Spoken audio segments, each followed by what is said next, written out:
مفتی محمد عمر عابدین صاحب نے بتایا کہ یہ ہندوستان کا پہلا ایسا پروگرام ہے۔ صحیح کہا مفتی عمر عابدین نے کہ ہندوستان میں پہلی بار اس طرح کا عظیم جلسہ جو ہمگیر فنون علوم پر جس میں بات کی گئی ہے، مقالے وہ بھی معیاری مقالے پیش کیے گئے ہیں الحمدللہ، یہ جو ہے کہیں اب تک نہیں ہوا۔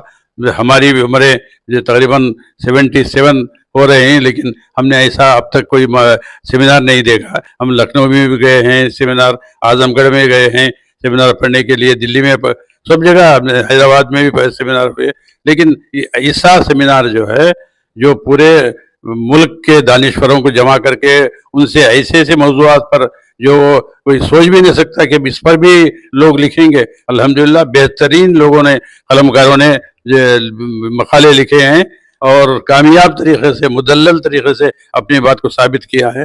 یہ چیز ہمارے لیے آج ہی نہیں بلکہ کل کے لیے، مستقبل کے لیے بھی یہ سیمینار کے اثرات بہت دور تک کارآمد ثابت ہوں گے، مثبت ثابت ہوں گے۔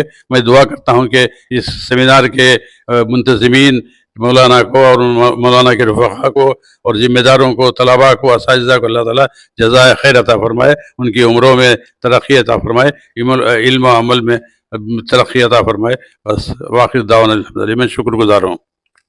ٹھیک ہے، جزاک اللہ، السلام علیکم ورحمۃ اللہ وبرکاتہ۔